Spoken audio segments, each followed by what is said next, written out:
Hey guys, tonight we step back into the soot-stained streets of Victorian London, where fog isn't just weather, it's a warning. You dodge a horse-drawn cart as it splashes through sludge that no one really wants to identify. The air smells like a mix of boiled cabbage, coal smoke, and something much worse. You try not to breathe too deeply. And whatever you do, don't drink the water. No, really, you probably won't survive this.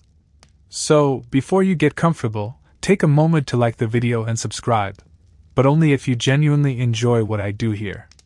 And if you're listening from somewhere interesting, let me know your location and local time down in the comments.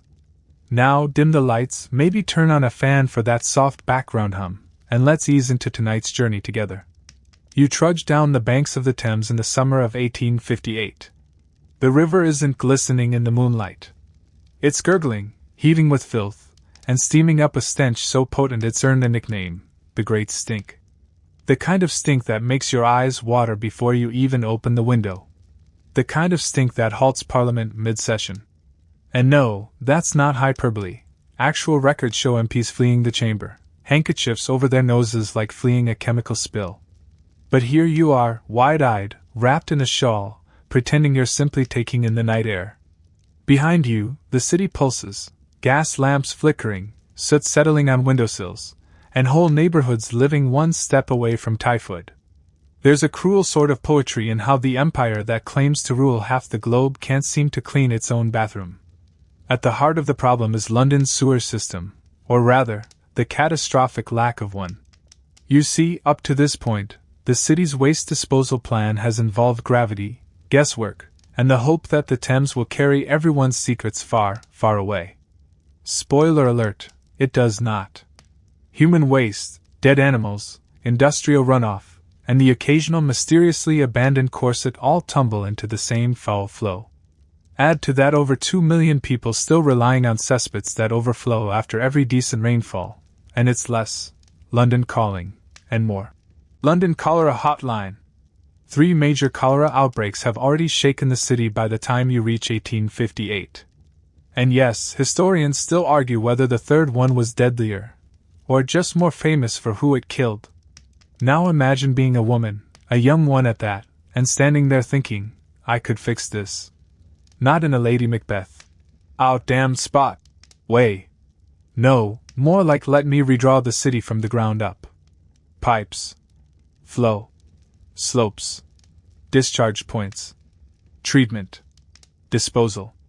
You've never been to engineering school, because of course, you're not allowed. But in your mind, you can already see it, an invisible web threading through London's underbelly, channeling the mess into organized rivers of relief. But for now, you keep your head down. You're not here to make a fuss. Just to walk. Just to listen to how the city breathes, ragged, sick, and drowning in its own excess. Your fingers twitch in your pocket, itching for the little notebook where you sketch ideas that would make city planners scoff. A woman, offering drainage suggestions? How adorable. Still, the idea keeps tightening its grip on your mind. The Thames needs intercepting.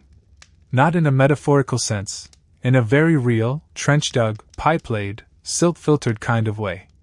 You imagine a system of grand culverts, sloping at precise angles to avoid stagnation. Giant outflow channels miles downstream. Even tunnels lined with glazed bricks to reduce buildup, though you'll later learn that those are incredibly slippery when wet. Just ask the rat catchers. The funny thing is, London already has its self-proclaimed sewer savior, Joseph Bazalgette, the chief engineer for the Metropolitan Board of Works. A mustachioed man with crisp waistcoats, and the full confidence of Victorian bureaucracy. But tonight you're the one sketching on a park bench, calculating fall per foot with a stub of graphite. The air shifts, and you hear something slosh against the river stairs. A bottle? A body? Best not to check. Instead, your mind rewinds to the pamphlets you've read under candlelight, those early murmurs from Italian hygienists and French sanitary reformers. They didn't think a woman was reading their blueprints, let alone adapting them. One of your favorite obscure facts, a Venetian engineer in the 1700s once proposed a city-wide urine separation system. It failed, mostly due to poor labeling and a rat infestation. But it's inspired you to think even bigger. What if London's entire wastewater system was not just concealed but beautiful? What if the unseen could be elegant? Of course, you'll never get credit. Women don't get monuments for ideas that save lives. They get scolded for walking alone at night and asked if they've considered a career in flower arranging. As the wind shifts, you catch the scent again, raw sewage and decay, and you feel a flare of defiance. You're going to change this. You don't know how, not exactly. But somewhere between your sketches and the city's desperation, you see an opening. A narrow one. Like the mouth of a pipe. And so, with the sound of distant hooves and the hiss of gaslight behind you, you stand up. You tuck your notebook beneath your cloak. You don't know it yet, but tonight is the beginning. Not just of London's transformation, but of your strange, quiet, nearly forgotten crusade. You're 6 years old and already rearranging the floor tiles with a sort of obsessive precision that unnerves the housekeeper. Each tile becomes a building. Each rug border, a street. And there, in your head, runs a little stream no one else can see. You name it the River Mary, after your middle name, and you spend hours redirecting it in your mind so it never floods the toy pantry. You're not like the other children. They build dollhouses, you redesign doll districts. Where most girls your age play with lace bonnets and pretend to faint gracefully, you're far more interested in the way rain collects in the gutter. One particularly rainy afternoon, you kneel outside for an hour, charting the flow of muddy water as it carves paths through the garden gravel. Your nanny calls you in twice before giving up. She's sketching puddles again. She tells the cook, like it's a peculiar disease. Your father, a stern man with a taste for newspapers and silence, wants a son, obviously. But instead, he gets you, a wiry little thing who prefers lead pencils to hair ribbons. Still, he tolerates you, mostly because you're quiet. And because sometimes, when you sit beside him during evening reading, you make soft observations like, "If the house had a secondary drain near the eastern wall, the cellar wouldn't smell like boiled cabbage." He doesn't laugh. He doesn't correct you. He just turns the page. You steal knowledge wherever you can. Your older brother's schoolbooks become your treasures. Latin? Not helpful. Geometry? Yes, please. When he's not looking, you trace the Euclidean figures into your bedsheets with your fingertip until they burn into your dreams. Historians still argue whether girls of your era were genuinely discouraged from science, or just lacked access to proper schooling. Either way, your governess teaches embroidery and sighs loudly whenever you skip lessons to poke around the servants' courtyard, watching how wastewater flows away from the scullery. By the time you're 12, you've mapped the drainage of your entire neighborhood. Not on paper, but in your head. You know which alleys flood during a storm and which ones stay dry even after a week of rain. You've figured out which houses have new brick-lined cesspools and which still rely on centuries-old soak pits. It's not glamorous knowledge. It doesn't make you popular at tea. And yet, when you walk down Bishopsgate on a Saturday morning, past the butchers hacking away at joints of mutton, you feel a strange kind of power. You know what runs beneath those cobblestones. You know where it all ends up, and where it doesn't. There's something thrilling about understanding the city's hidden anatomy. There's one moment you never forget. You're 14, standing in a bakery queue, when you overhear two women talking about the death of a neighbor's child. "Cholera again," one mutters. "That street's cursed." And you know, with a certainty that prickles your scalp, it's not a curse. It's poor drainage. That house is near a leaking cesspool. The waste seeps into the drinking water. The boy didn't stand a chance. Later that week, you write a letter to nobody in particular, detailing your theory of waterborne transmission. You seal it and hide it in a box beneath your bed. You don't expect anyone to read it, least of all take it seriously. But writing it helps. It reminds you that you're not just imagining things.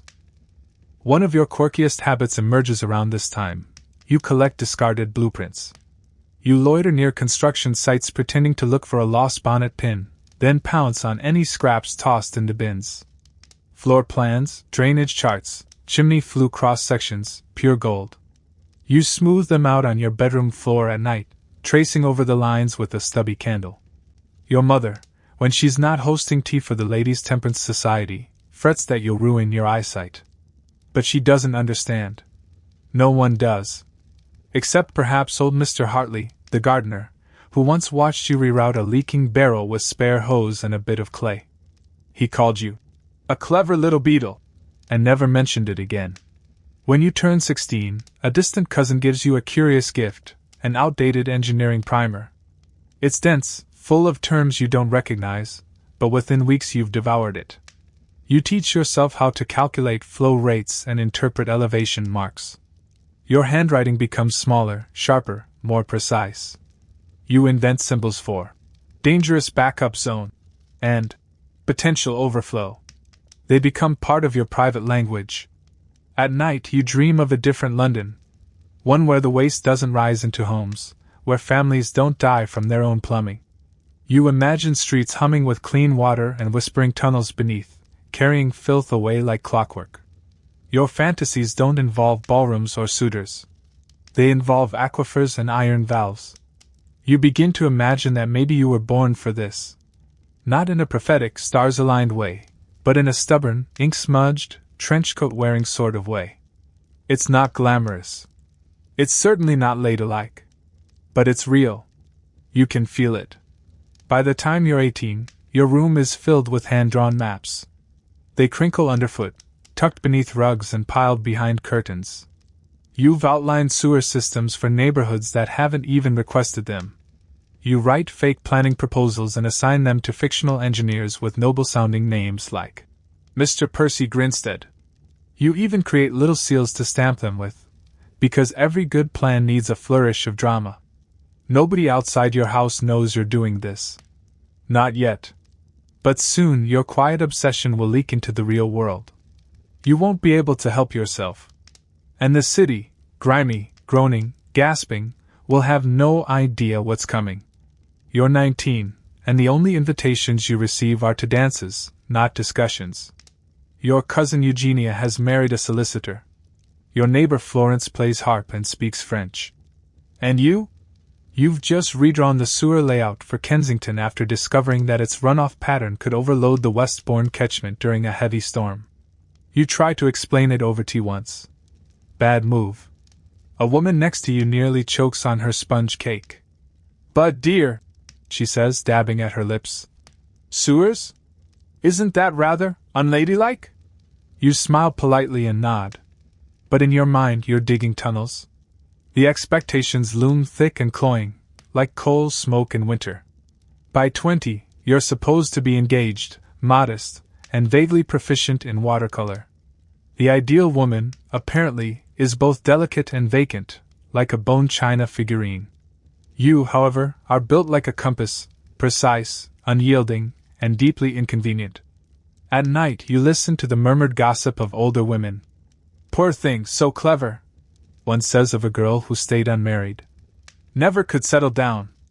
And you shudder not because of the judgment, but because that word, settle.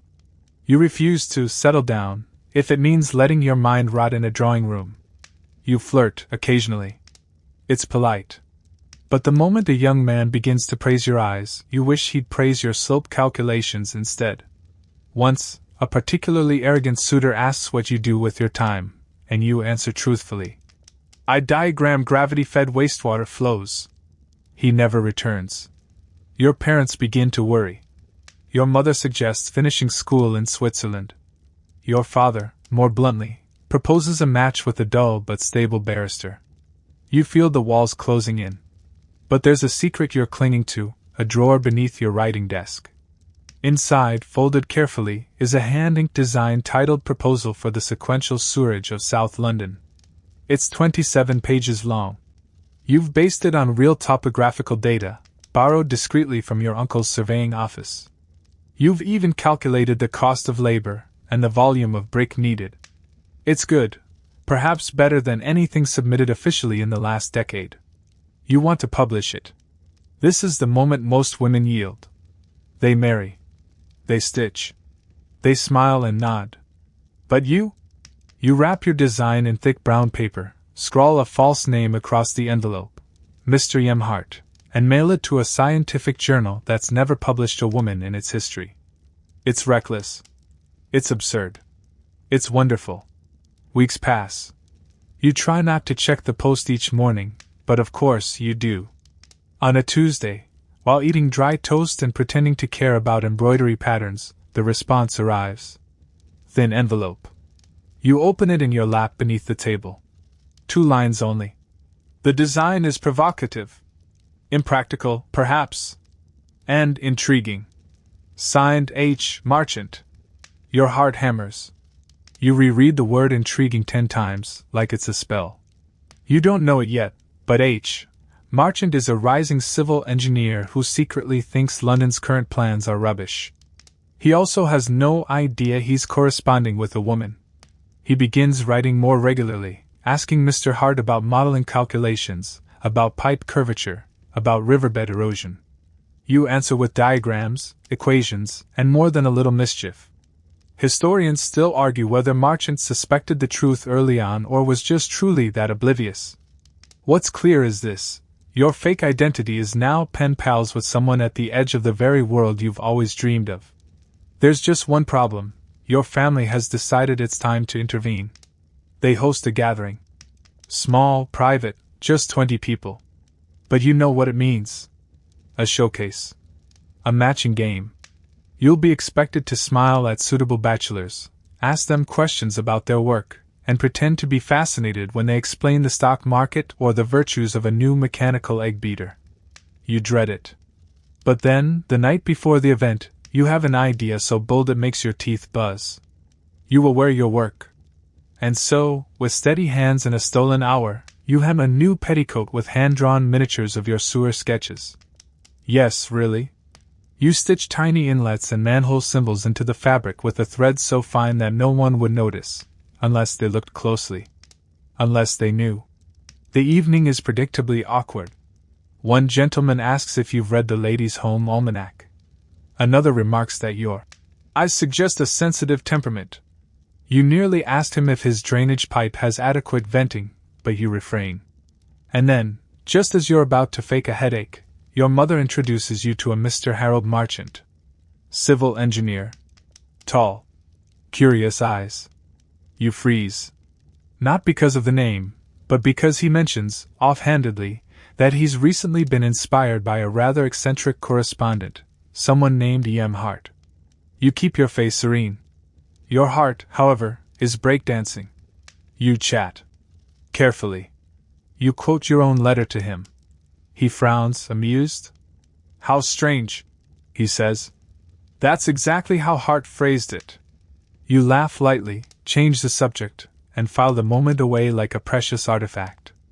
That night you unpin your sketches from your hem and store them carefully. The outer world still isn't ready for you. But it's bending. Just slightly. Someone noticed. Someone used the word intriguing. It's a crack in the dam. And you're already thinking about how to widen it. You're 21 now, and officially getting on. At least, that's what your aunt whispers not so softly to your mother during dinner one Sunday. Any older and she'll be thought eccentric, she says, as if eccentricity is contagious. You sip your soup and imagine what your aunt would say if she knew you spent your mornings calculating fluid velocity in egg-shaped culverts. You've made a habit of slipping out on Thursdays. You claim you're visiting your cousin, which technically isn't a lie. Your cousin does live near Charing Cross. But you're not going to see her. You're heading to the Royal Institution. Alone. The lectures are men only, of course. Strictly so. But you've found a spot, a narrow stairwell alcove just beside the upper gallery, where shadows pool thick and no one looks too closely. From there, you can hear every word and even glimpse part of the blackboard. It's cramped, musty, and smells faintly of varnish and ambition. You love it. On this particular day, the lecture is about waste management in industrial cities. You perch on your step, notebook balanced on your knee, scribbling as fast as the chalk moves. The speaker is dry, his voice like a sack of potatoes dumped slowly down a staircase, but the data is gold. You nearly squeak when he mentions a new scythe and design you've only read about in foreign journals. Historians still argue whether women often attended such lectures in hiding, or whether you were just singularly stubborn. Either way, you're not the only one lurking. One afternoon, you notice a figure across the gallery, another woman, older, eyes sharp, hair pinned with mathematical indifference. She glances your way. Neither of you speaks. You simply nod once, like spies meeting under cover of darkness. You begin copying diagrams with even greater care. Sometimes you correct the lecturer's equations before he finishes. Occasionally you insert sarcastic annotations in the margins. Assumes waste flows like gentlemen queuing. Ha! Or, sure, if gravity takes weekends off. One day, something remarkable happens. During a lecture on Victorian street gradients, the speaker pauses and says, I recently received a fascinating correction from an anonymous reader regarding the flow curve assumptions I used in last week's example. You freeze. He holds up a letter, your letter, and reads aloud from it. Your heart tap dances in your chest like a caffeinated rabbit. He never guesses the author is a woman. But others take notice. A few engineers in the audience murmur approvingly. You recognize one as Marchant, seated at the back, brow furrowed, scribbling. He still doesn't know your secret, and you don't intend to tell him, not yet. Your growing confidence leads you to the next threshold, sneaking into the archives. The Public Works Library is off limits to unaccompanied ladies. So, naturally, you become accompanied. By yourself. Dressed as your fictional twin brother, Edward. The disguise is laughably simple. A tailored coat, your hair pinned under a stiff cap, and a pair of borrowed spectacles. Apparently, if you look slightly bored and male, no one questions you. Inside, the archives smell like mildew and hot ink. Rows of drawers hold city plans so detailed they hum. You dive in, searching for drainage maps, elevation charts, and flow rate trials. You find reports stamped, confidential, and chuckle to yourself. Confidential to whom? Not to the river. Not to the rats. Your favorite discovery? A forgotten French proposal for dual-layer sewers, one for waste, one for runoff. Rejected by the Parisian Council because the chief architect didn't want to complicate things. You copy the diagrams anyway. Simple can be stupid, after all. The librarian raises an eyebrow once when you ask for a rare Ottoman sanitation manuscript. You explain, in your best monotone voice, that you're researching comparative hydraulic techniques. He shrugs and waves you in. You silently bless the cloak of male mediocrity. It's shockingly warm. You start piecing together something big. A new kind of system. Something modular, adaptable, almost elegant. You sketch a prototype in the margins of an old ledger, accidentally spilling tea on a page that reads, Proposed water closet expansion, Clapham. Honestly, you're improving it. One evening, your real identity almost gets you caught. You're sketching in the reading room when a clerk taps your shoulder. Excuse me, sir, but someone's asking for a miss. He squints. Miss Hart? You flinch. That's my sister, you say, heart pounding. I'll fetch her. You vanish before he can reply. Out the side door, through the alley, cloak flapping. That night you burn your fake beard and vow to be more careful. But you don't stop. Instead, you start sending letters again, this time with suggestions. Quiet, humble nudges. To city planners, to engineers, even to a few sympathetic doctors. Some respond. Most don't. But you keep going. You begin to wonder what would happen if you revealed yourself. If you dropped the aliases and marched into a city office with your sheaf of plans. Would they listen? Would they laugh? You test the waters once. At a social gathering, you mention sewer design to a visiting German engineer. His eyes light up. Ah, you are interested in the civic body's entrails, yes? He says, delighted. London is very constipated, I think. You laugh harder than is proper. By the time you're 23, you've learned to live in layers. The woman in the drawing room. The shadow in the archives. The ghost in the lecture hall. Each version of you plays her part. And under it all, the real you. The one who dreams in brick and iron. The one who sees the city not as it is, but as it could be. cleaner, kinder, flowing. You're 24, and you've reached the point where secrets start to ache. Not in your chest, no, your heart is doing fine, but in your fingers, which are permanently ink-stained from drawing, redrawing, and redrawing again. You've designed 5 complete sewer systems by now. None of them have been built. None of them bear your name. But today changes everything. You've sent a new design off, not to a journal this time, but directly to the Metropolitan Board of Works. Under your usual pseudonym, Hart, of course. You've reworked the Western Branch intercepting sewer proposal, increasing capacity by 14% without raising cost. You're not expecting anything more than the usual form letter reply, if that. But instead you get outrage. The reply comes in a stiff envelope that smells like pipe smoke and bureaucracy. It's written in strong ink and even stronger indignation.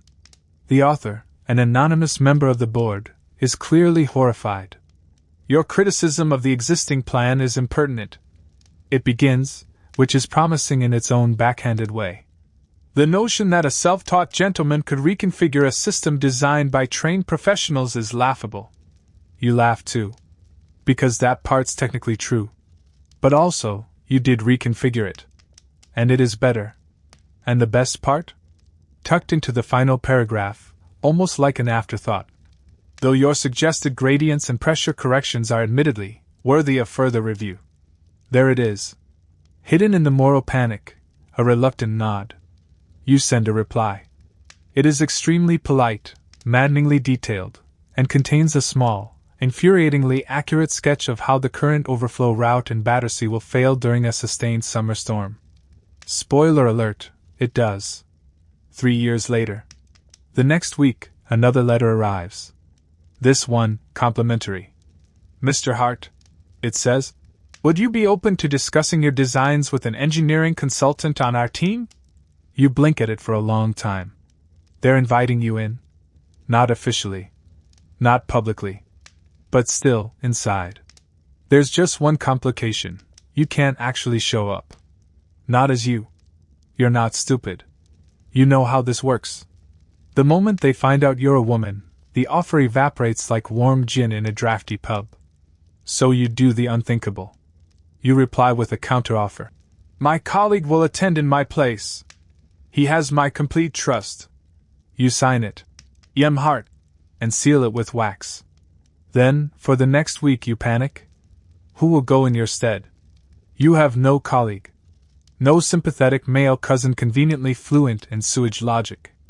You consider sending no one. But then, the night before the meeting, your younger brother Thomas returns home from university, broke and bored and desperate for a free lunch. You pounce. The next morning, Thomas walks into the office at Spring Gardens dressed in your father's old waistcoat, holding your detailed notes. You coach him for hours the night before, drilling him like a stage actor. He doesn't understand half of what he says, but it doesn't matter. He delivers your ideas with confident cluelessness. The consultant, none other than Harold Marchant, finds the suggestions innovative. He sends back notes. He wants more. You're livid with gratitude. You pay Thomas in socks and leftover shortbread. It becomes a strange, secret rhythm. Thomas goes to meetings. You do the work. Your letters, Mr. Hart's letters, grow in influence. Marchant begins pushing for some of your designs internally. And then, one Tuesday afternoon, he writes something that makes you drop your teacup. I have reason to believe that Hart may not be who he claims. I don't mind. I think you may be the only person who truly understands what London needs. You reread the note, jaw slack. He knows. Or at least suspects. And not only does he not threaten to expose you, he doubles down. He encloses a copy of your latest sketch, this time cleaned up with professional notations and a fresh stamp, provisional, accepted for planning stage review. You walk to the river that evening. You sit on your usual bench, just beyond the reek of the Thames. A barge floats past, laden with waste. You close your eyes. Someone is listening. Historians still debate whether Marchant's support was purely professional or something more. Letters hint at warmth, but never romance. What's clear is that he begins championing your work more boldly. Sometimes he even quotes you in meetings, though always attributing to Mr. Hart. But with that growing visibility comes a sharper edge. Not everyone is pleased. One morning, a journal you once submitted to anonymously prints a snide editorial. Too many armchair engineers meddle in public affairs. True expertise comes from the drafting table, not the drawing room. You roll your eyes so hard you nearly sprain something. And yet, it stings. You still can't step into the light. To distract yourself, you do something petty and delightful.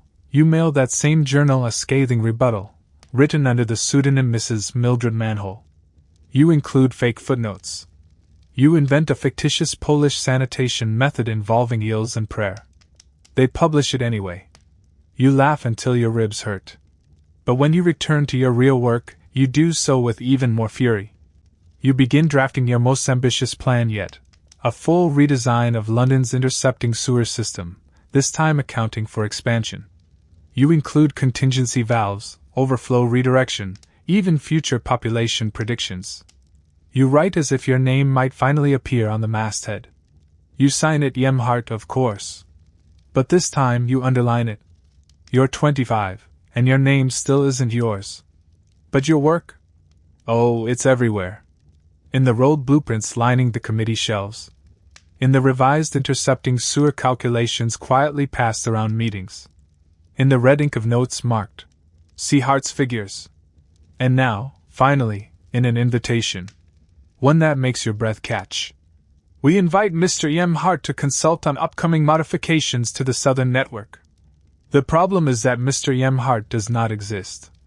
At least, not in a way that can walk into a government office and shake hands with engineers over tea and lemon biscuits.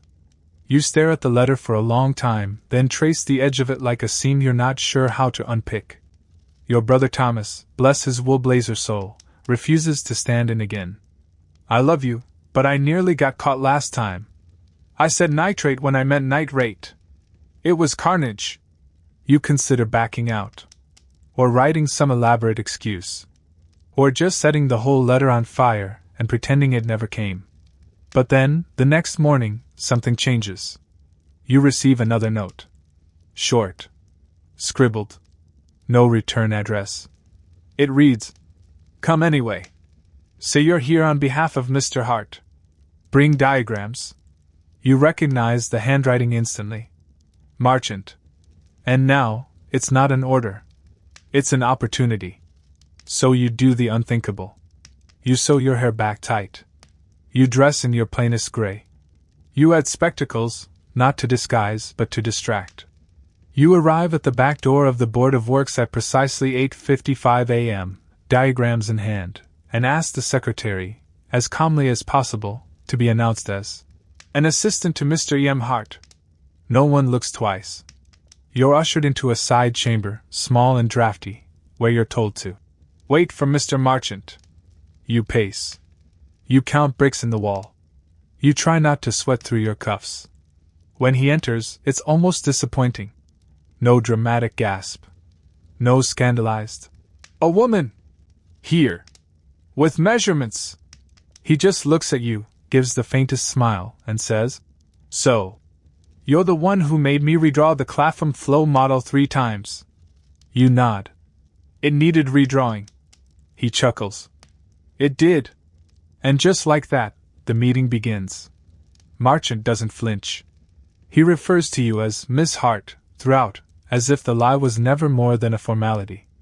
You both know what's happening here, and you both choose not to say it aloud. Not yet.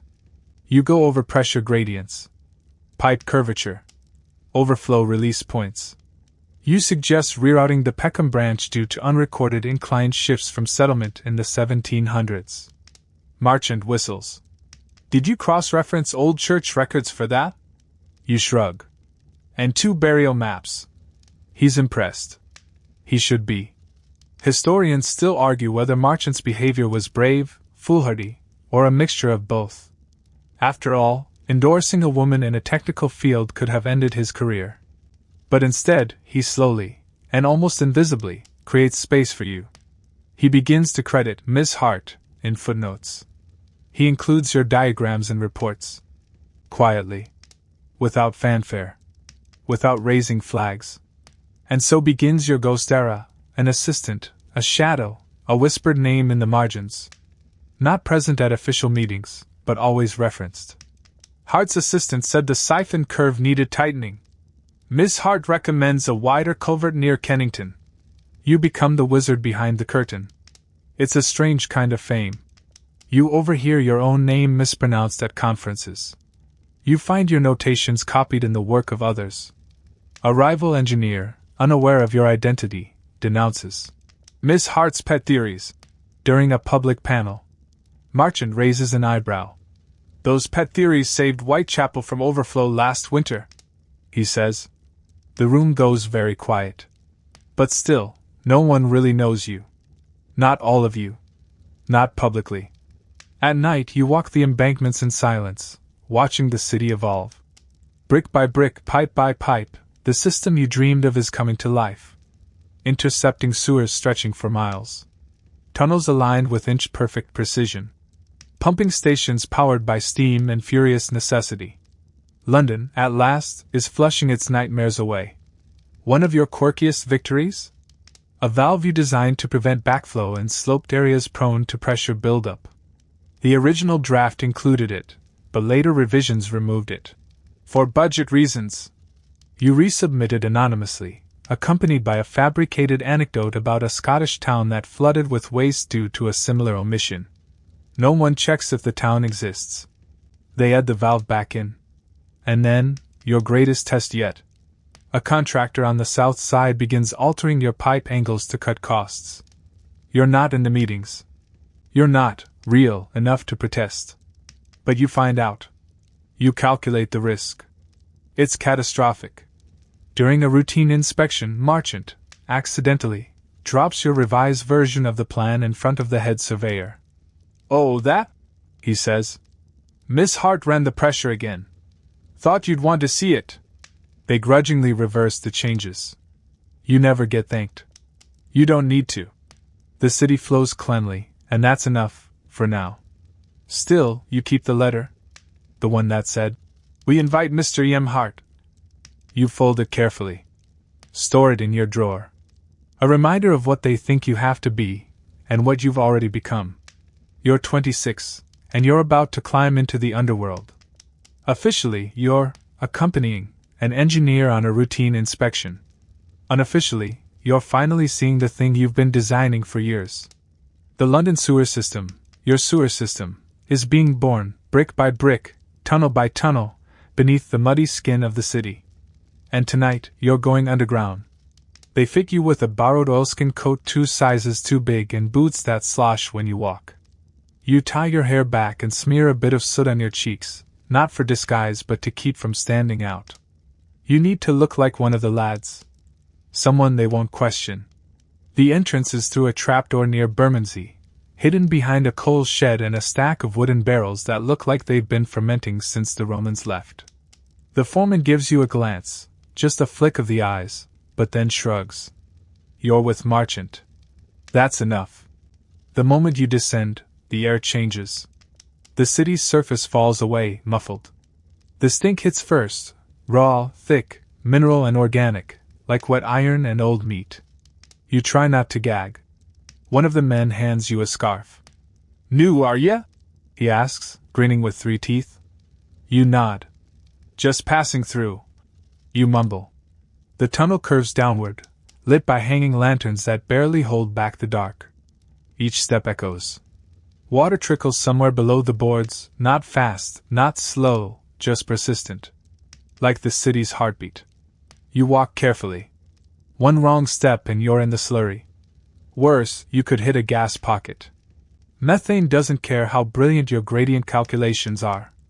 It just wants to explode. There's a team laying bricks ahead, humming a pub song out of tune. The wall curves perfectly, like you drew it, even though they don't know it's your curve. The sight of it makes your throat tighten. You want to cry, but your eyes are already watering from the sulfur. You trail behind the group, inspecting every joint, every pipe junction. Your fingers trace along the mortar. You spot a tiny flaw, just a bulge near an elbow joint, and make a mental note. At the next break, you quietly mention it to Marchant. He doesn't say much, but when you pass the spot on your way out, it's already being chipped clean. Good eyes, one worker mutters, not looking at you. You smile behind your scarf. Historians still argue whether women ever entered the tunnels during construction. Most records say no. But here you are, half suffocated and overjoyed, scribbling pressure test suggestions on a scrap of wax paper, your gloves soaked with river seepage. At the deepest chamber, Marchant stops. He shines his lantern upward, revealing a soaring dome of brickwork 20 feet high. The main intercepting line. One day, thousands of gallons of filth will rush through here every minute, redirected from the Thames and out to sea. But right now, it's just potential. He turns to you and says, "You did this." You scoff. "Not officially." He shrugs. "Still true." There's silence for a beat. Just the creak of boots on planks. Then he asks, "Ever wish you'd signed your real name?" You think about it. The question isn't simple. Signing your name means ridicule, dismissal, maybe even the collapse of everything you've built under the guise of a man. But it also means truth, ownership. "I wish I could," you say softly. "But not yet." He nods. Doesn't push. Just shines the light a little higher. "It's beautiful," he murmurs. "Strange, isn't it? That something meant to carry waste could look like a cathedral." You blink. Because yes, that's exactly what you've always thought. That if the city had an altar, it wouldn't be in a church. It'd be here, underground, where the real salvation flows. You spend another hour below, dodging puddles and taking quiet measurements. You trace the line of slope with your boot, checking for dips. The workers yell, laugh, bicker. One sings about eels. You almost join in. When you surface, it's raining. Of course it is. London never gives you an easy ending. You peel off your coat, wipe your face, and feel reborn. Not like someone leaving a crypt, but like someone who's finally touched proof. The thing you dreamed in silence is real. And then, something strange. A few days later, a small article appears in the London Illustrated News. Lady engineer rumor sparks laughs among sewer men. It's not about you. Not really. Just gossip. A joke someone made in a pub. But the idea is there now. The seed. You read it over toast, mouth twitching. The idea of you is slowly dripping into the public imagination, even if distorted, even if denied. And some part of you wonders, what happens if that seed grows? But for now, you're content to return to your diagrams. You've seen the tunnels. They match your lines. The curves sing. The flow holds. The backflow valve clicks perfectly into place. You've carved your name where no one can see it, in brick and filth and flow. And the city is finally, blessedly, starting to breathe. You're 27, and suddenly, the entire city smells like a compost heap that's lost its will to live. The summer of 1858 is not one for the faint of nose. The Thames has officially turned. No poetic metaphors this time, it's raw, full-body horror. The great stink has arrived, and Parliament, bless its perfumed cushions, is in full meltdown. You watch from across the river as officials drape vinegar-soaked curtains over the chamber windows. Lime is dumped by the ton into the water. Trousers are rolled up. Faces are covered. One MP suggests relocating the entire government to the countryside until the stench crisis is resolved. You snort into your scarf. Crisis resolved by whom, exactly? This is the moment. The very moment you've been planning for. The city is begging for salvation, and the only plan detailed enough to answer that call? Yours.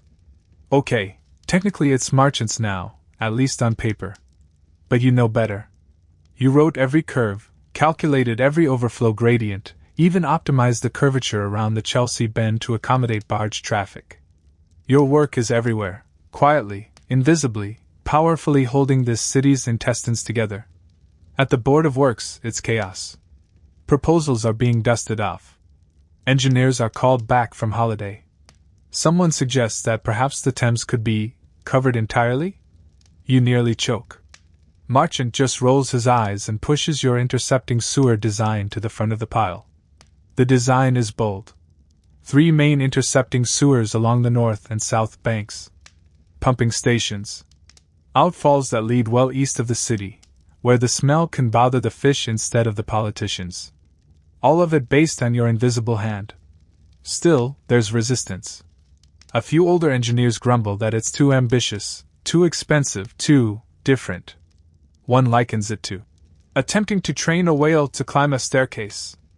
Another warns, "We're engineers, not poets!"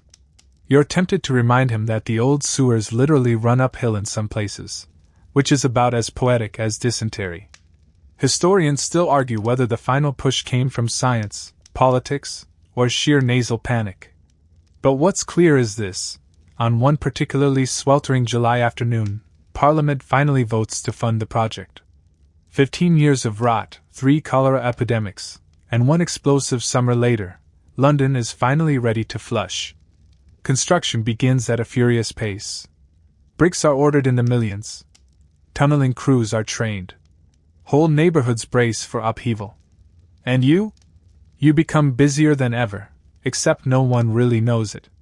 Officially, you're just a consultant.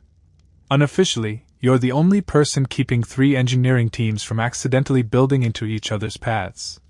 You coordinate angles by telegram. You redraw sewer segments based on last-minute terrain surprises. At one point, you send a furious note to a brickworks manager because his shipment is 600 bricks short, and you've already done the math. Marchant swears he's never seen someone wield a fountain pen like a rapier.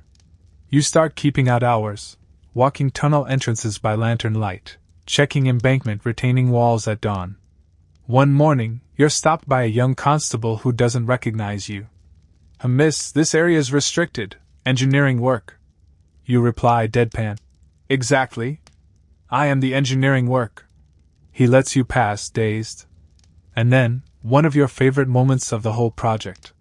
You're inspecting the main outfall sewer at Abbey Mills, where a beautiful, Byzantine-style pumping station is being constructed, an architectural jewel in a field of mud.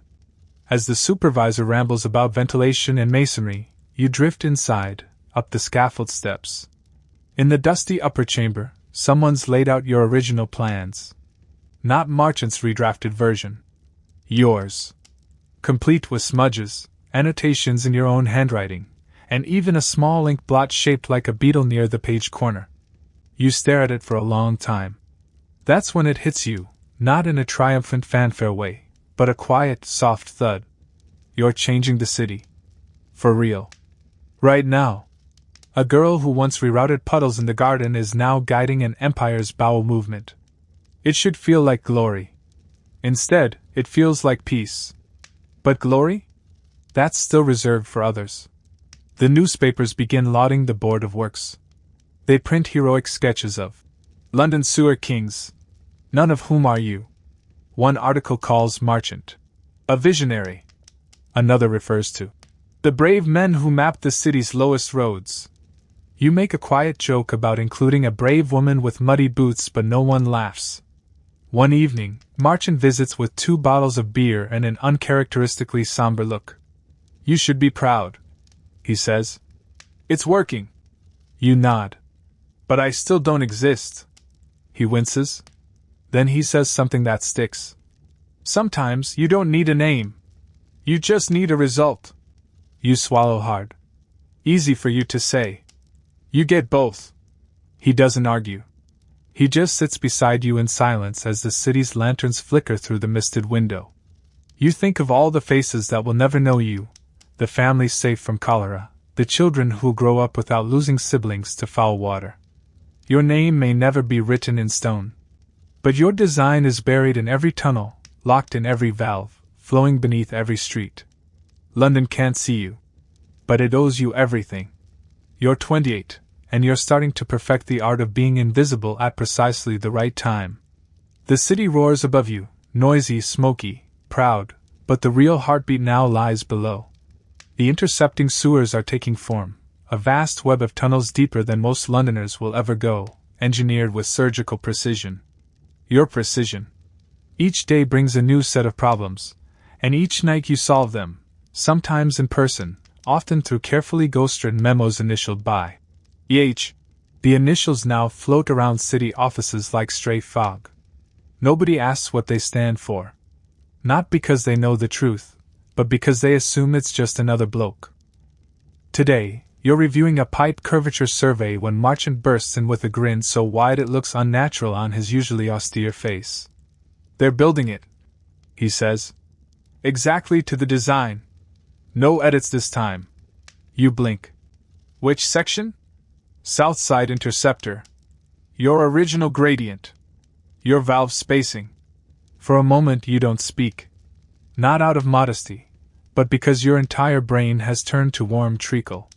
You wrote that model 3 years ago in your attic with a pencil you chewed half to death. And now it's real. Marchant pulls a rolled plan from his coat, tosses it onto the table, and unspools it with a flourish. There, clear as daylight, is your work. Your curves. Your chambers. Your obsessively measured slope that maintains flow without relying on pumped pressure. It's a beautiful thing, dull and utilitarian to others, but to you? It's like bark and brick. And yet, your name still isn't on it. You trace the line of the sewer with a fingertip. We could have made the inlet 5 degrees tighter, you murmur. He raises an eyebrow. Still chasing perfection? You grin. Always. One of the project's strangest developments arrives not through engineering channels, but fashion. Yes, really. Someone at a society gala starts gushing about how the sewer embankments have made the city so picturesque. There's even talk of organizing walking tours. Walking tours. Of the sewer-adjacent greenery. You try not to laugh too loudly. If only they knew that you used to wade through that same mud in mismatched boots, measuring slope with a plumb bob and a homemade level made from scrap wood and string. Historians still argue whether the public embraced the new sewer embankments because of genuine hygiene improvements, or because they made for tidy places to promenade with parasols. Either way, you find the idea hilarious. There's a gala to celebrate the project's first completed phase. Of course you're not on the guest list, but Marchant insists you come. As a guest of a guest, he says, smirking. No questions asked? You sew another secret into your outfit, this time, literally. Along the hem of your evening gown, stitched in a subtle silver thread, is a continuous thread of sewer notation. Curves. Valve symbols. Slopes. None of the socialites notice. They're too busy talking about canal views and how lovely it must be not to smell horse dung near Westminster anymore. You stand near the back, sipping punch, watching dignitaries pose beside posters of gleaming brick tunnels. A man in an embroidered waistcoat tells a group that Bazalgette's vision was divine. You whisper to no one in particular. Bazalgette didn't draft the Bermondsey Loop, I did. You know you'll never correct him. But still. Later you find yourself outside on the terrace, watching the Thames glisten under gaslight. The water runs quieter now. The smell, tolerable. Behind you, a politician chuckles. Imagine, gentlemen, if the city had left things as they were. We'd all be dead by now. You almost say you're welcome. But instead, you smile to yourself and sip your drink. The truth is you're tired. Not defeated, but drained. Years of shadow work wear on you. You've had to hide, lie, contort. You've missed credit, celebration, recognition. And you've learned to live with that. But now, with each completed tunnel, a little piece of you settles. Anchors. One evening you descend into the tunnels one last time before the embankment closes access for public safety. You bring a small lantern and one of your original notebooks. You walk the curve you designed yourself. Your boots echo softly, and you imagine the water that will soon rush past this very spot. Filth, yes, but organized, managed, contained. You did that. You find a patch of mortar near a maintenance hatch. You reach into your coat, pull out a broken compass needle, and press your initials, EH, into the still-drying clay. Small. Discreet. But there. The workers will cover it by morning. No one will ever see it. But you'll know.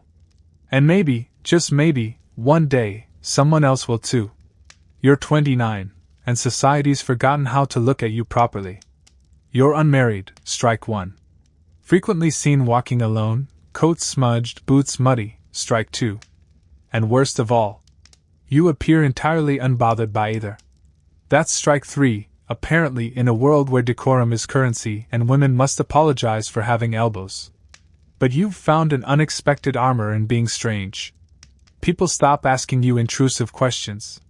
They start calling you eccentric, then unsettling, and finally just avoid you altogether, which is perfect, because now you have more time to build and sketch and quietly, strategically infiltrate. You've also found a bit of mischief. One particularly stuffy gala invitation arrives at your family home, addressed to Miss Eleanor Hart and guest. You nearly ignore it, until you notice who's hosting, the very architect who once rejected your notes as decorative opinions. So of course you go. You spend a week preparing your secret weapon, a pale cream evening dress, embroidered along the hem in an elaborate lace-like pattern. It looks floral at a glance. But to the trained eye? It's a contour map of the sewer network, from Hammersmith to Hackney. You even tuck in 2 minuscule arrows indicating flow direction. Nobody notices. Which is precisely the point. Historians still argue whether Victorian women used fashion as silent rebellion or simply as art. You do both. At the event, a man compliments the dress. "Delicate work," he says, inspecting the embroidery. You smile. "That's the bow interceptor curve." He blinks, confused. You sip your champagne and move on. Inside, you overhear someone discussing a blockage in the South London line, a minor glitch in your otherwise flawless system. You eavesdrop for a bit, then scribble a suggested fix on the back of a menu card and slip it into the speaker's pocket when he isn't looking. Weeks later, the blockage clears. No one connects it to you. No one even asks where the solution came from. You've become the city's phantom engineer. A whisper. A shadow with a slide rule. And honestly, you're thriving. Still, some days are hard. The recognition never comes. You read articles praising the clean air and fresh river breezes, and want to scream. You visit Hyde Park and watch children drink from public fountains. No cholera, no dead rats in the water, and you feel equal parts triumphant and hollow. You don't want statues. Just a name. A sentence in a book. A plaque on a wall. But instead, the spotlight turns toward others. Marchant is offered a minor knighthood. He declines it, citing unfinished work, which is code for your work. You're touched. But still, Bazalgette, predictably, becomes the hero. His name is plastered on headlines, toasted in parlors, carved into cornerstones. You don't begrudge him the praise. His political maneuvering is what got the project funded in the first place. And he didn't erase you. Not entirely. But he didn't name you either. The one mention of you in public documents comes via a footnote in a supplemental planning appendix. Plan adjusted by technical recommendation from assistant to Mr. M. Hart. That's it. You stare at the phrase for a long time. Then fold the document and slide it under a floorboard. A private artifact of your nearly erased life. Still, your work continues. You're approached, unofficially of course, by a doctor with concerns about sewer gas and disease. He's working on a theory that smells themselves aren't the problem, but bacteria are.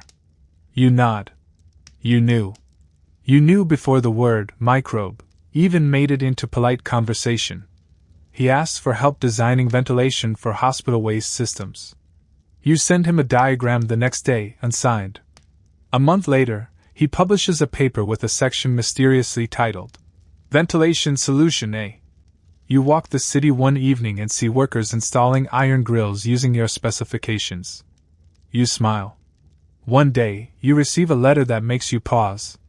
It's from a young woman at the Royal College of Art, asking if you, rumored to be some kind of engineer, would be willing to speak to a group of ladies interested in civil design. She signs it simply. Margaret, aspiring draftswoman. You stare at it for a long time. You don't reply. But you do something better. You send her a copy of your original sewer proposal. The very first one. With margin notes. And a small beetle drawn in the corner. You never hear back. You don't need to.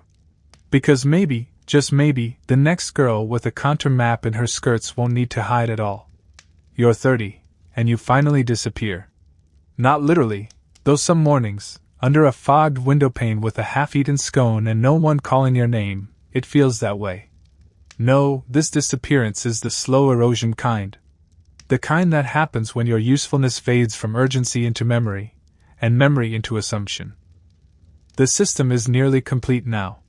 London flushes, drains, empties, without panic, without death. The newspapers write about modern marvels and public health's golden age. They name-check committees, engineers, surveyors. Not a single mention of you. Even your alias, Mr. Hart, has been gently retired.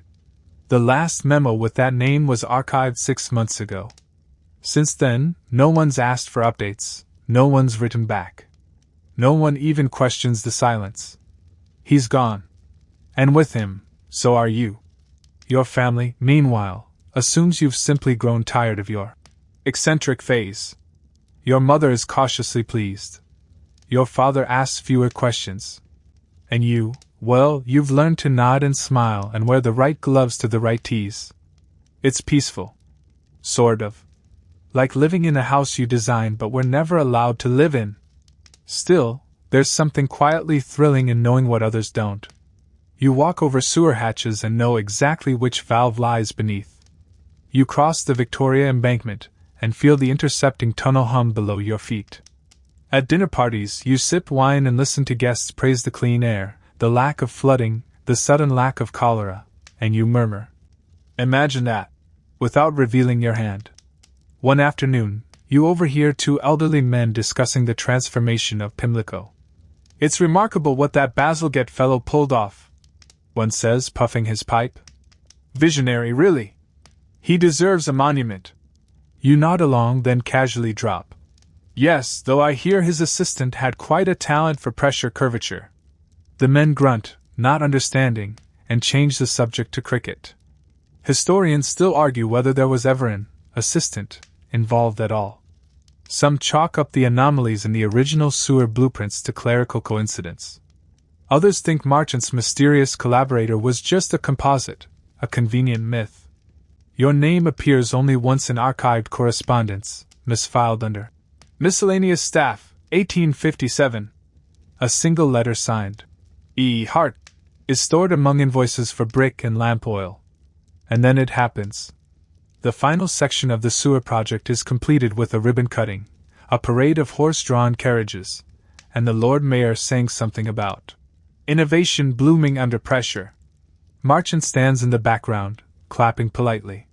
You watch from a rooftop with a cold sandwich and a thermos of weak tea. There's no plaque for you. No line of text. Not even a whisper. You return home that night and do something you haven't done in years. You dig out your very first notebook, the one with the garden puddle sketches and drainage theories written in girlish loops.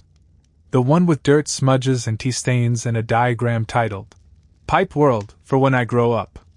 You flip through it slowly, feeling the pages crackle under your fingers. So much came from these pages. So much stayed between them. You think for a moment about publishing under your real name. Just once. A single essay. A quiet memoir. What I drew beneath your streets. But you don't. Because something unexpected has begun to happen. Other people, young women, are drawing too.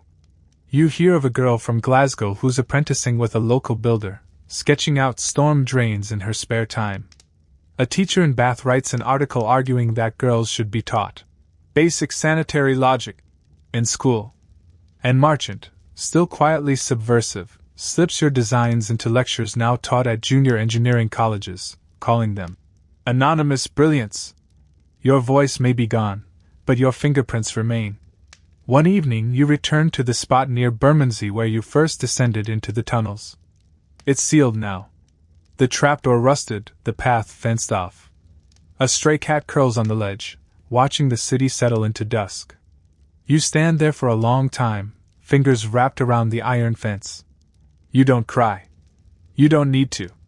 This is closure, not grief. You whisper something into the air, not a farewell, just a, there you are. Because you are. Still here. Beneath the feet of millions. In the echoes of rushing water. In the spaces where silence keeps its shape. And then you walk home, quietly humming the tune the sewer workers once sang. Something about eels. Something about dignity. You don't need applause. You built the applause. You're 33, and London has all but forgotten your face. You don't mind. Mostly. Your world has grown smaller, quieter. You spend your mornings reading French hydraulic reports and your afternoons walking the city in long, looping paths. Always the same shoes. Always the same notebook in your pocket. You still track flow rates, just for fun now. A little hobby in a life that once rewrote the underworld. Until one foggy morning, the past knocks on your door. Well, it doesn't knock so much as shuffle onto your stoop inside a battered satchel and a muddy jacket worn by a young man who doesn't quite meet your eye. I'm looking for Miss Eleanor Hart, he mumbles. You narrow yours. Who's asking? David, he says. Postgraduate at King's. I think I found something that belongs to you. He pulls from his satchel a folder. Wrinkled. Dust-covered. The kind clerk shoved to the back of shelves. He opens it like a magician, and there, taped to the inside flap, is a scrap of an old sewer plan. Your sewer plan. Not one of the redrafted versions. The plan. The original, with your looping notes in the margin and your beetle doodle right next to a correction about discharge flow in the Wapping sector. You blink, startled by your own forgotten handwriting. I was in the archives, he says. Looking for something on early sanitation proposals. Found this in a box labeled Miscellaneous, 1856 to 67. Thought E.M. Hart might be a misfiled initials case. Didn't expect, well, you. He gestures awkwardly toward your sitting room, like he's unsure if you're real or part of the story he's constructing. You let him in. He doesn't ask why you disappeared. He's young enough that he assumes it was choice. Maybe he's right. Maybe you're too old to sort the difference between silencing and surrender. All you know is that your diagrams are yellow now, your name is half smudged, and someone else has come looking. He's full of questions. He's also very bad at hiding all. Did you really reroute the Peckham interceptor on the fly? Yes. And the valves at Lambeth, were they yours? Improved them. They were dangerously narrow. He nods, scribbling in a notebook. You almost want to laugh. You've become someone's thesis chapter. Historians still argue whether your contributions were crucial or just convenient. The man sitting in your parlor clearly thinks the former. He's already written a paper draft titled, The Lost Engineer. You raise an eyebrow when he shows you the title. He stammers. You don't like it? It's inaccurate. You say flatly. I wasn't lost. You just weren't looking. He blushes. You decide to help him anyway. Not for credit. Not even to set the record straight. But because, frankly, his calculations are messy, and you can't bear to let your legacy be printed with sloppy slope math. Over the next few weeks, he visits again and again. Each time, he brings a new copy of some buried correspondence, letters between Marchant and the board, early drafts with faint EH initials, once even a memo with your actual name written faintly in the margin. You feel like a ghost being coaxed back into the living world one signature at a time. One rainy afternoon, he shows up soaked, giddy. They found the notebook, he says. You frown. Which one? The attic one? From your first sketches. Your eyes go wide. It was inside a ledger box in a mislabeled pile, something about tea shipments, of all things. But the beetle on the spine? That gave it away.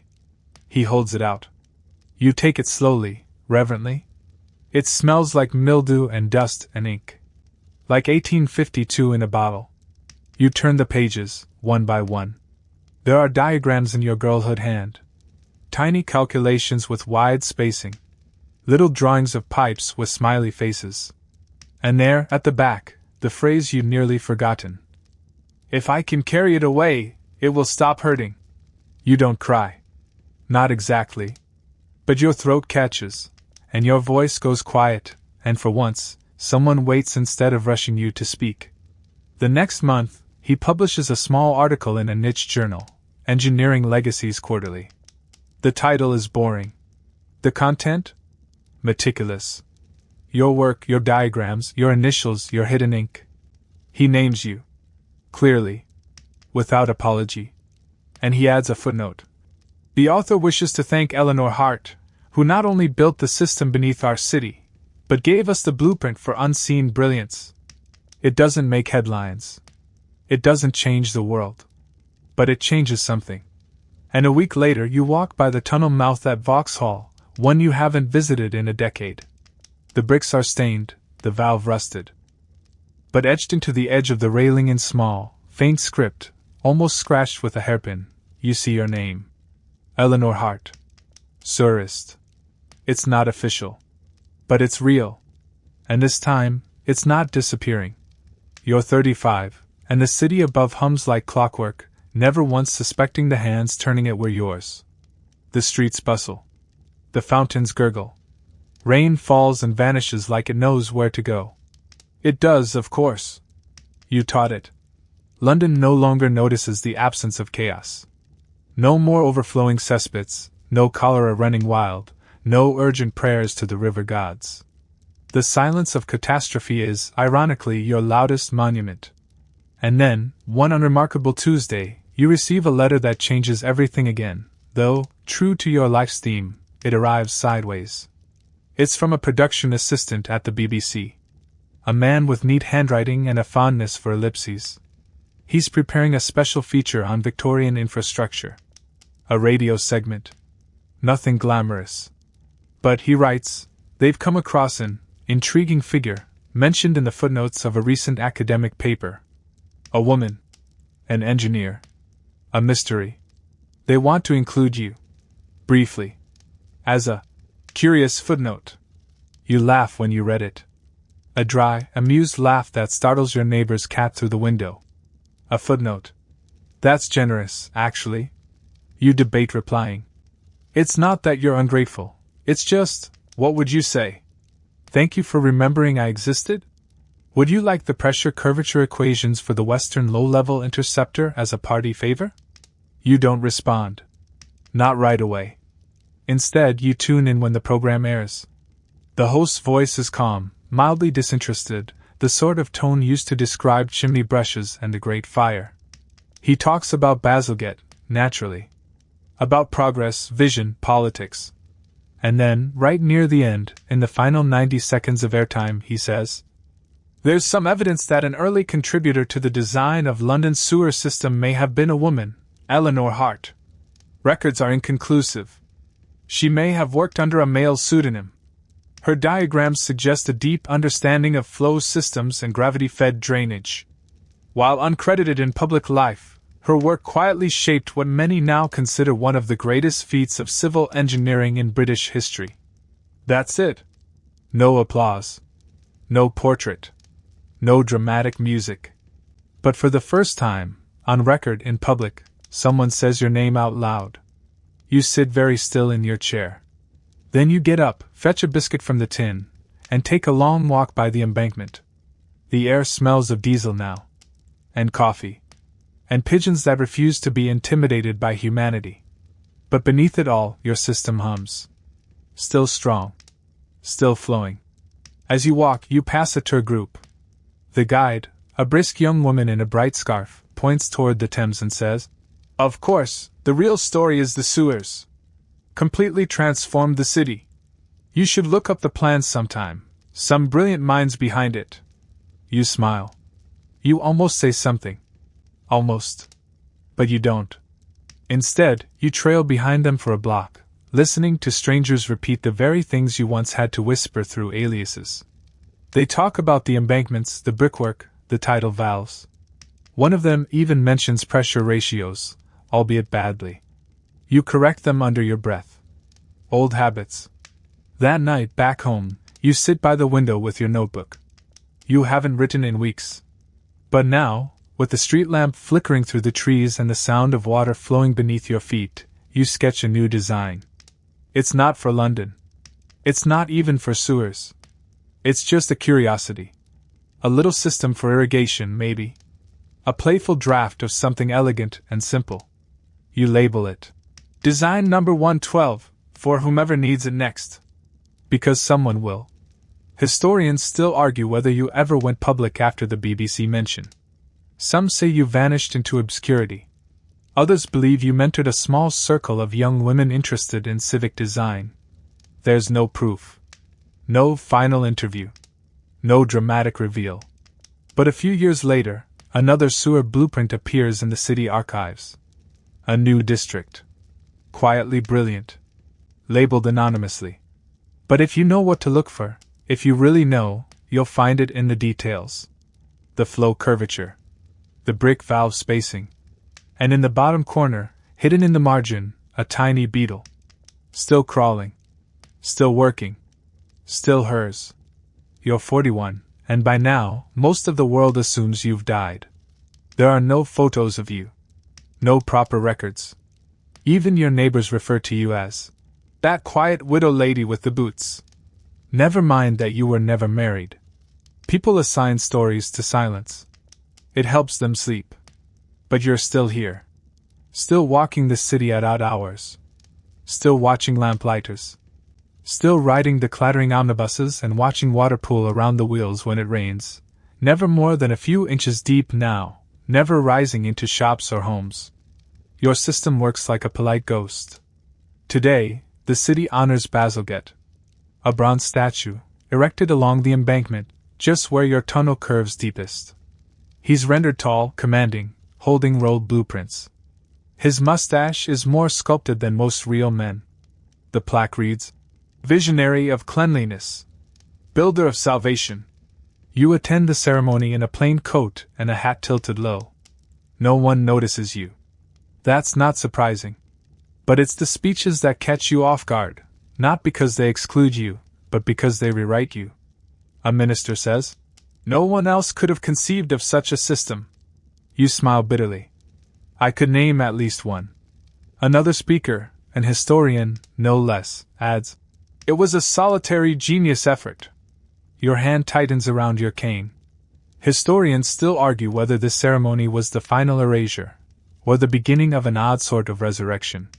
Because while your name is never spoken, your fingerprints keep showing up. For instance, a junior engineer at the Water Board recently submitted a report using your original notation system, unaware that it isn't standard. He found it in an old ledger, thought it was clever, and decided to copy it. You receive a copy of his report anonymously. There's no return address. Just a small beetle drawn in the corner. You laugh when you see it. Really laugh. Loud enough that a passing stranger gives you a worried glance. Because it means something. You are not forgotten. Not entirely. Still, the statue stings. Not because Bazalgette wasn't brilliant. He was. But because history rarely leaves room for two geniuses. And never, it seems, one in a skirt. You walk the river that evening, as the crowds disperse. The bronze still gleams. Pigeons are already planning a coup from the street lamp above it. And you? You pause at a quiet bend and sit on your favorite bench. The one nearest the intercepting tunnel mouth. You brought something with you. A small brass plaque. Handmade. Nothing fancy. Just a few engraved words, carefully hammered onto a backing plate the size of a tea saucer. You run your thumb over the letters. She built what you now walk upon. You wait until the street is empty. You peel back the corner of the bench, where the wood is starting to splinter, and affix the plaque with two tiny screws. It's low, discreet, just at shin level. No one looking straight ahead will see it. But someone sitting down, maybe tying a boot, maybe thinking of water or time or how cities come to be, they might. And when they do, they'll wonder. You don't need them to know everything. Just that someone was here. Someone who cared. Someone who carved the path beneath their feet. That night, you go home and finally open the last sealed envelope in your drawer. The one with your original application to the Board of Works. It was returned unopened years ago, marked, "No women accepted." You burn it. Not out of spite, but ceremony. Like the end of a long equation. As the ash curls upward, you say aloud to the flames, "My name is Eleanor Hart, and I designed your salvation." No one hears. Except the city. And she, at last, hums back in agreement. You're 49, and London barely resembles the city you once walked through in borrowed boots and shadowed doorways. The air's clearer now, at least by comparison. The river glides rather than groans. Children play near its banks, not knowing that a century earlier, stepping too close meant a likely funeral. Their laughter mixes with the rattle of cartwheels and the endless click of polished shoes. You sit on the embankment, same bench as always, watching as dusk tints the skyline violet. You still take notes, still diagram small things in your margins, nothing serious, just idle curiosities. Like how the incline of the street near Lambeth could be optimized for drainage with a slight half-inch correction. Old habits. Your mind still runs with water, always downhill, always forward. And beneath you, the city runs too. The intercepting sewers are no longer new. They've become part of London's bones, unaltered, unnoticed, essential. The system you dreamed is aging well. Workers clean it, update parts, inspect pressure. But the shape remains. Your shape. And you? You've become its memory. You rarely hear your name now. Even the postgraduates who once found traces of you have moved on, hunting new myths, brighter tragedies. Occasionally, a university student reaches out, usually through a letter, full of cautious curiosity. Were you really the one behind the Southern Slope redesign? Did you collaborate with Marchant in secret? You answer only when you feel like it. Sometimes with facts. Sometimes with riddles. Once, a young woman visits in person. Nervous, eager, full of graphite-stained fingers and wide-eyed hope. "I want to be an engineer," she says. "But they say it's not for me." You smile gently. "Then you're exactly who it's for." You lend her an old drawing compass. The one you used for the bow interceptor. She never returns it. You never ask. The wind tonight smells like damp leaves and chimney smoke. Somewhere in the distance, a boat honks on the river. It's all very ordinary, which makes it beautiful. You look around and realize something has changed. Not the city. Not the sky. You. You no longer need the name. Or the footnote. Or even the ghost of recognition. You needed the work. And you did it. Historians still argue about your story. Whether Eleanor Hart ever truly existed. Whether her initials in the mortar were deliberate or coincidence. Whether the graceful slope curves through South London were authored by her hand or merely attributed by romantic speculation. But you know. You know where you left your mark. Not on plaques or statues, but in flow gradients. In bricks aligned with moonlight. In the near silent rush of clean water beneath the soles of millions. And maybe, just maybe, that's better than being remembered. Because remembrance fades. But good design? Good design lasts. Word count, 1089. Wind down, 300 words. And now, as the city of memory folds into quiet, you let the noise of it soften. The streets dim one lamp at a time, windows glowing faint gold, shutters whispering shut. Horses clip past slowly, their hooves cushioned by damp cobbles.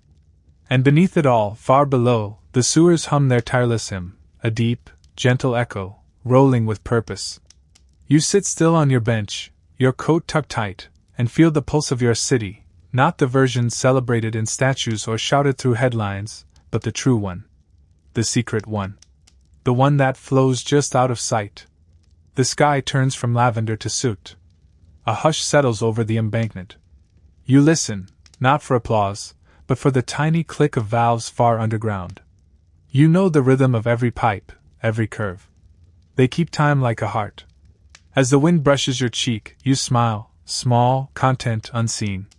You've carried the weight of a city's filth and turned it into something livable. You've done what few dare to imagine.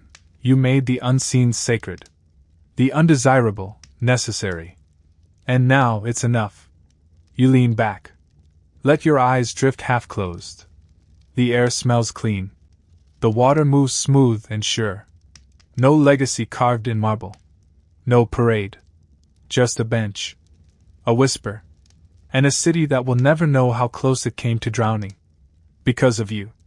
Sleep now, Surist. You did your part.